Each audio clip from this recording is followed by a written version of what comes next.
السلام عليكم ورحمة الله وبركاته. ازيكم يا حبايب قلبي؟ عاملين ايه؟ يا رب تكونوا بخير وبأفضل حال. اللهم صلي وسلم وبارك على سيدنا محمد وعلى آله وصحبه وسلم. متنسوش بقى ننزل كلنا نصلي على النبي في التعليقات تحت، واللي لسه مشتركش في القناة ينزل دلوقتي يشترك ويفعل زر الجرس علشان يوصلكم كل فيديو جديد، ولايك وشير لو عجبكم الفيديو. اول حاجة بقى آه هقول لكم احنا هنعمل النهارده بقى فراخ المقرمشه او دجاج كنتاكي في البيت بطريقه بقى حلوه.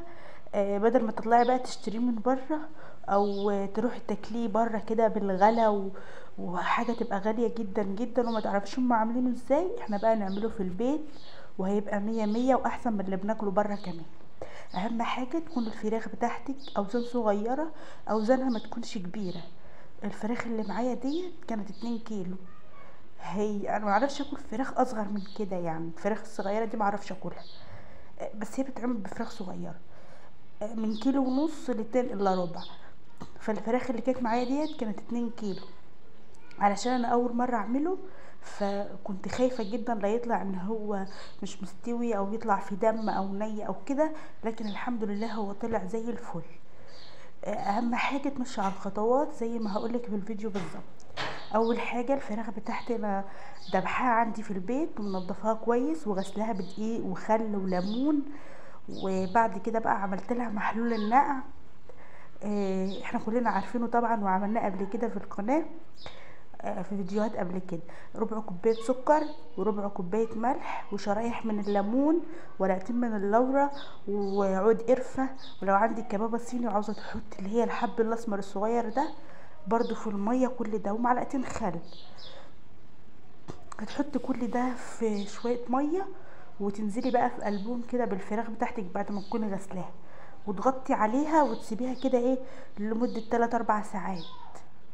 هتلاقي الميه بتاعت الفراخ كده غيرت، وتلاقيها نزلت كل الدم اللي فيها ونزلت اي ريحه زفاره فيها، وتلاقيها ريحتها حلوه، شربت من كل المنكهات والحاجات اللي انت حطاها في الميه، هتخليش فيها ريحه زفاره خالص. وكمان بتسرع معاكي عمليه السوى. كل ما تغف المحلول الناقع ده تستوي معاكي اسرع. بعد كده بقى انا طلعتها شطفتها كده تحت الحنفيه من المحلول اللي كانت فيه ده، وهبدا بقى دلوقتي عشان اجهز لها التتبيله بتاعتها اللي هنبيتها فيها. انا بعملها قبلها على بيات عشان ابيتها في التتبيله بتاعتي. كل ما تبيتيها في التتبيله زي ما قلت لكم تستوي معاكي اسرع وتشرب كده من التتبيله وتبقى طعمها حلو. فانا دلوقتي بقى مسكتها شطفتها كده، وبعدين مسكتها بقى شرحتها، عملت فيها فتحات كده بحيث ان التتبيله تخش جواها واللحم كله يشرب كده من التتبيله اللي احنا هنعملها مع بعض دي. التتبيله بتاعتي هتبقى عباره عن ايه بقى؟ الطبق اللي قدامي ده فيه رتل من الميه، رتل ميه. التوابل بقى اللي انا هقول لكم عليها دي كلها نستخدم منها معلقه صغيره. معايا بصل بودر وتوم بودر ومرق الدجاج برضو بودر، كركم وكاري وبابريكا وفلفل اسود وكمون وبهارات فراخ. كل ده هناخد منهم معلقه صغيره، وطبعا ما ننساش الملح. هقول لكم التوابل تاني: بصل بودره وتوم بودره وبابريكا ومرق الدجاج بودره وكمون فلفل اسود، بهارات فراخ وملح. كل التوابل دي هنحطها في قلب رتل الميه ونقلبهم كويس مع بعض بالمعلقه كده، ونبدا بقى ايه ان احنا ننزل فيه شرايح قطع الفراخ بتاعتنا. هننزل قطع الفراخ زي ما انتم شايفين كده بعد ما قطعتها شرحتها كده، واغطيها بقى بكيس بلاستيك او بستريتش راب وادخلها التلاجة لحد تاني يوم ان شاء الله. الفراخ بتاعتي نسيت اقول لكم ان الفرخه انا معايا مستخدمه فرخه ونص، مقطعاهم كده زي ما انتم شايفين، مقطعه الفرخه 8 قطع، قطعتين الجناح، واخده معاهم كده حته برضو من الصدر. وبتشرحي كده الجناح كده بتعملي فيه فتحات علشان برضو التتبيله توصل جواه كده.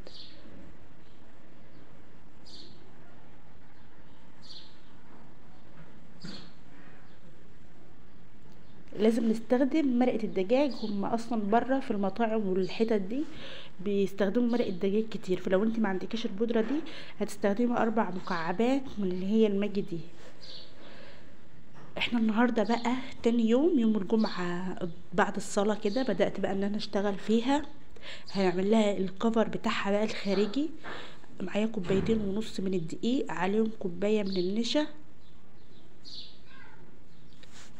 ونفس التوابل اللي احنا حطيناها على نفس التوابل اللي احنا حطيناها على الفراخ هي اللي احنا هنحطها برضو في الكفر بتاعها. هنستخدم من كل التوابل برضو اللي احنا قلناها معلقة صغيرة، بصل بودرة وتوم بودرة وبابريكا، والمرقة برضو بودرة، مرقة الدجاج بودرة، ملح، بهارات 7، بهارات فراخ، كمون، فلفل اسود، كاري وبابريكا وكركم. كل التوابل اللي احنا استخدمناها على الفراخ هنضيفها برضو على الكفر بتاع الفراخ بتاعتنا.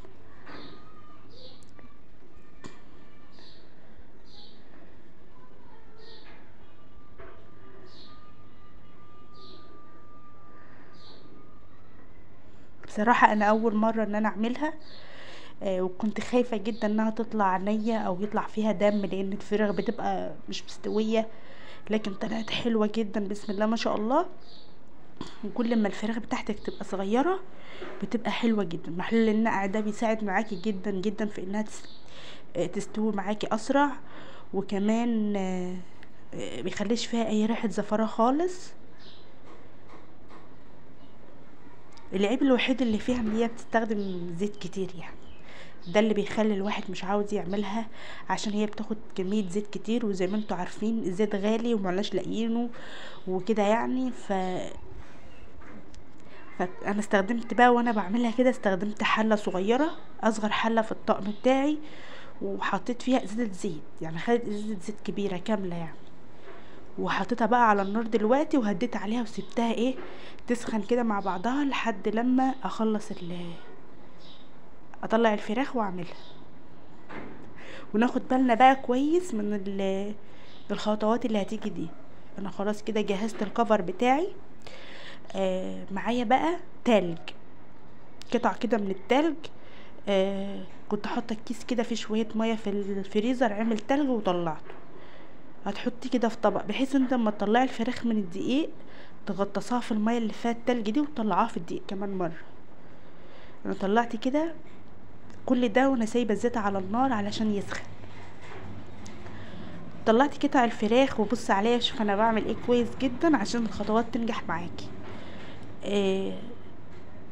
طلعت قطع الفراخ يعني انت تعملي على قد ما انت هتسوي، يعني انت هتسوي 3 قطع يبقى تعملي 3 قطع بس، ما تعمليش الفراخ كلها وتركنيها على جنب لحد ما تعمليها، لا اعملي على قد ما انت هتسوي.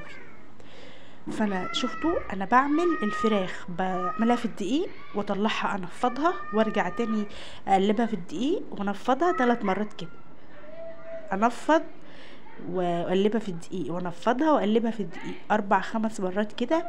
وبعدين اجيب الميه اللي بتلج اللي انا قلت لكم عليها ديت اهي، واغطس بقى القطع تاني في الميه بتلج، واعملها كمان 4-5 مرات في الدقيق. اعمل اقلبها في الدقيق وارجع انفضها وارجع تاني احطها في الدقيق، علشان الكفر يبقى حلو معانا وماسك عليها وما يقعش منك في الزيت. يبقى اول حاجه تطلعيها من التتبيله تحطها في الدقيق، هتقلبها 4 أو 5 مرات تقليبه، وتنفضي وترجعي تقلبي وتنفضي، وبعدين تحطي في التلج وتطلعيها من التلج برضو نفس الخطوات 4 مرات، تقلبيها في الدقيق وتنفضيها وترجعي تقلبيها تاني. اخر مره بقى اللي انت تحطها في الزيت فيها ديت تنفضيها كده تشيلها بايدك وتنفضي، توقعي الدقيق من عليها خالص علشان تعمل الحركات ديت اللي انتوا بتشوفوها اللي بعد ما تتحمر كده تعمل الكفر كده شكله حلو. شايفين دي اهي، تنفضوا التنفيذه الاخيره ديت، وبعدين تحطوا بقى على طول في الزيت بعد ما يكون الزيت سخن جدا، تكون على درجه حراره عاليه. في الاول قبل ما تحط الفراخ تكون درجة الحرارة عالية على الزيت جدا، عشان الزيت يبقى سخن قوي قوي. وبعد ما تسقطي الفراخ في الزيت هتخلي النار وسط وتغطي عليها، تهدي بقى النار وتغطي على الفراخ وتسيبيها تاخد معاكي من 10 ل 12 دقيقة، يعني ربع ساعة بالظبط. كل 3 قطع او 4 قطع ياخدوا معاكي ربع ساعة بالظبط ويكون استوى.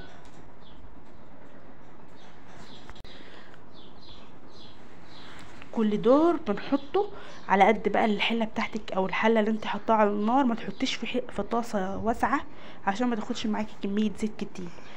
خلي الطاسه او الحله اللي انت بتسوي فيها، والافضل ان هي تكون حله علشان تعرفي تغطيها. شايفين بقى الزيت يكون بيغلي.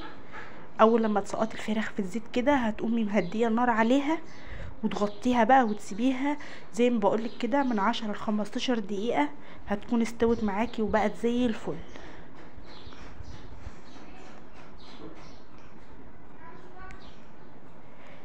هنعمل بقى مع بعض مع الفراخ المقرمشة ديت شوية رز ريزو.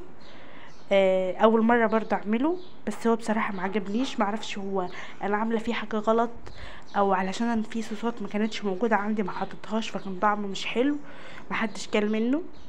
ده لسه جوه الحله زي ما هي. حطيت كده نص كوبايه من الكاتشب، عليها معلقه من العسل الاسود.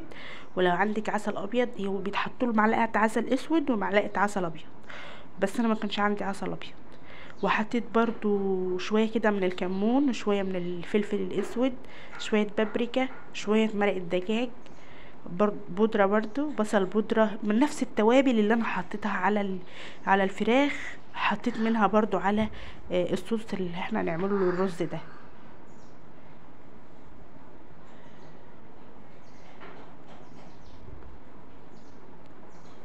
طعم ما عجبنيش خالص، مش حلو. طبعا وحطينا معلقه من الخل. بيحطوا له بقى باربيكيو صوص وبيحطوا صويا صوص وحاجات من دي، بس انا ما كانش عندي. طبعا وهحط ملح. هقلب بقى كل الحاجات كده مع بعضها.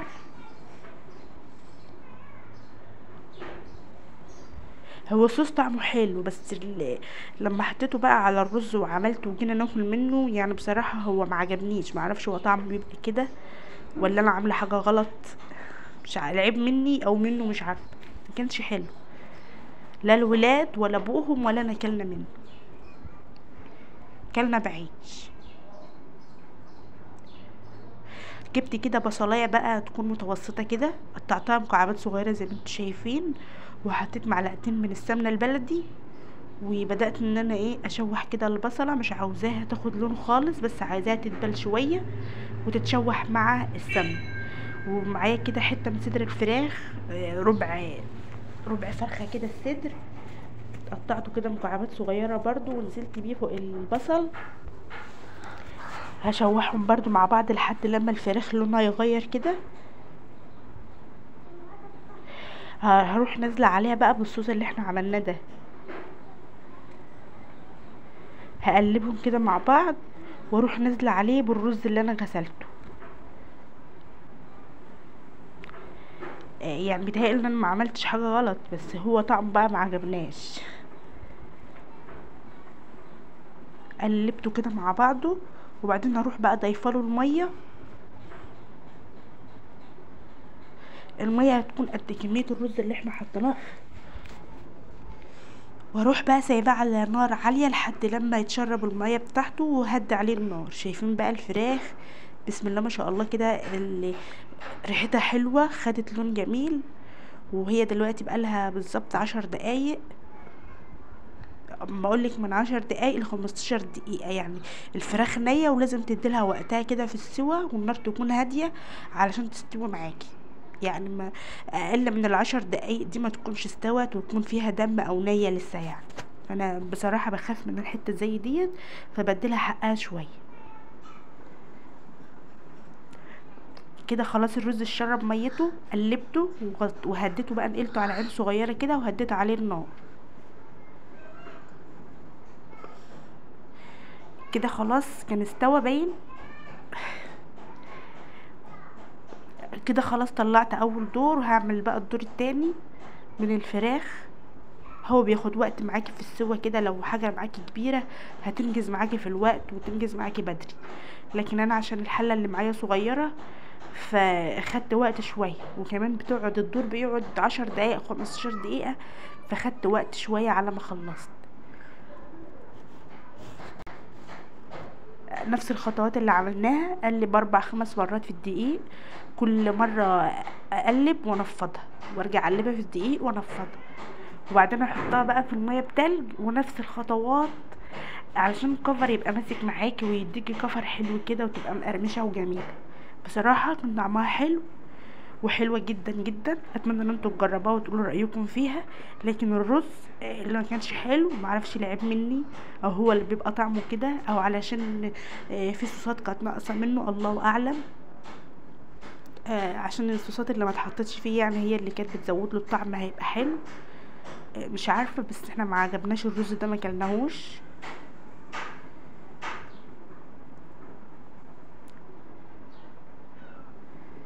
يعني الخطوات باينه، مش محتاجه ان انا اشرح تاني يعني.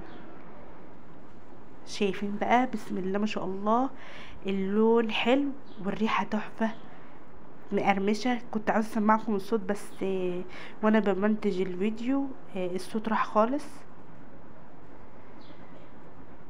بجد بجد كانت مقرمشه جدا وحلوه. عملت معاها بقى صوص كده اللي هو المايونيز مع الكاتشب. شايفين بقى شكل الرز حلو والتقديم بتاعه حلو، لكن طعمه ما عجبناش خالص.